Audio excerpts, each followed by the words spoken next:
Hello and welcome everybody, this is Botany and Board. I am Bailey and today I'm going to go through some of my top easiest houseplants that I think all of you should own. So the first up, this is my all-time favorite houseplant, the Monstera Deliciosa. So this one is super easy to care for. So first up with light, it is really very easy. So you can see I have grow lights on it, and currently with the shade open it does get quite a bit of sun. It hasn't burned for me. Also, it does tolerate low light as well. So if you have more of since it gets quite big, you can put it into a corner and it'll tolerate a little bit of that low light for you. Mine, however, I am giving it lots of light and it is getting very big and thriving, as you can see. As far as watering goes, so you let it dry out about 1 inch on the top of the soil and then water again. That usually equates, so I live in the Midwest, and so it's about once a week in the summer and spring, and then once every week and a half, 2 weeks in the winter. But yeah, very easy houseplant. It does like high humidity, but I wouldn't say it's, I try to keep a lot of my humidity up around here, but it's one that I wouldn't say you need to run a humidifier or anything. I think it'll tolerate it pretty well. So yeah, that is the Monstera Deliciosa. And next on our list, we have the ZZ plant. So what is so great about the ZZ plant, it's honestly probably the easiest house plant because it can take any kind of light. Mine is sitting about 12 foot away from the window and it's looking green and beautiful as always. It's a pretty slow grower as well, so you're not going to need to worry about having to get new pots and repot it up. It'll just stay kind of in this size for the most part for quite a while. Very easy as far as water as well. It only takes about once a month in the winter, maybe once every 2 weeks in the summer. So overall, it is the easiest of peasiest ZZ plant. There you have it. It is beautiful and green foliage.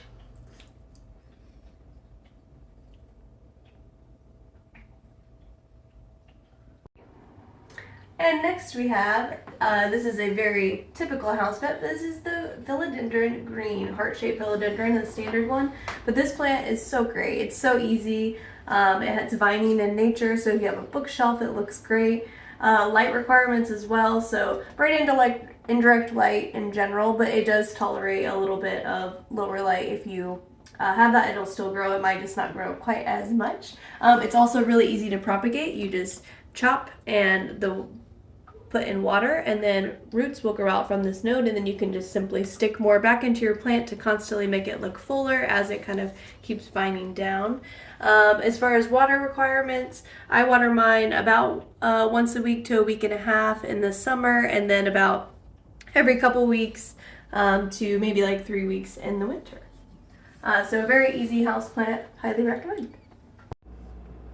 Next we have some snake plants. So this is 3 different varieties of snake plant, but similar to a ZZ plant, these ones tolerate lots of different light requirements, so it makes them the perfect house plant for someone who needs something easy to start with. The second thing that makes them so great as well as a ZZ plant is the water requirement. So most of these, especially the snake plant Laura Linty back here, so this one I probably only water maybe once a month in the winter, and then once every couple weeks in the summer. This one that's small, this is a bird's nest snake plant, and it grows out kind of from the center of the plant instead of the stalks that grow kind of individually. This one I actually do have it next to a window, and so then it takes a little bit more water. I water about once a week. And then this one I actually have sitting completely in the shade, and it is just doing fine. And I water this one probably once a month. So very, very easy plants and lots of different varieties, as you can see. That is Sansevieria, or also known as snake plant. And last but not least for our list, we have the Peperomia. So I have so many different types of Peperomia because they're so easy and fun to propagate.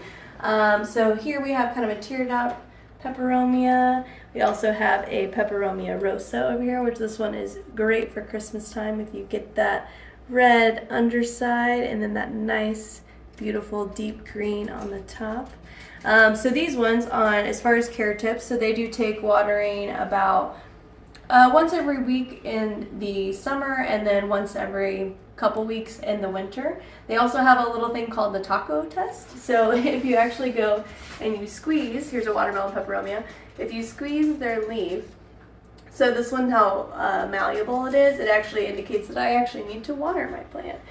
So if you squeeze it like this one, actually though is a little bit more sturdy. I've taken tons of propagations off of this one, so it's looking less than stellar right now. Here's one of my little baby propagations that I made from it. And so yeah, you can do the Takwa test to squeeze, and that helps tell you if you need to water. And then also with light requirements, so this one is just bright and direct light. So you can see I have some in my grow cabinet here, which just has a grow light at the top. And then I also have some kind of like just near different facing windows, because I have peperomias everywhere, which makes them such a great houseplant.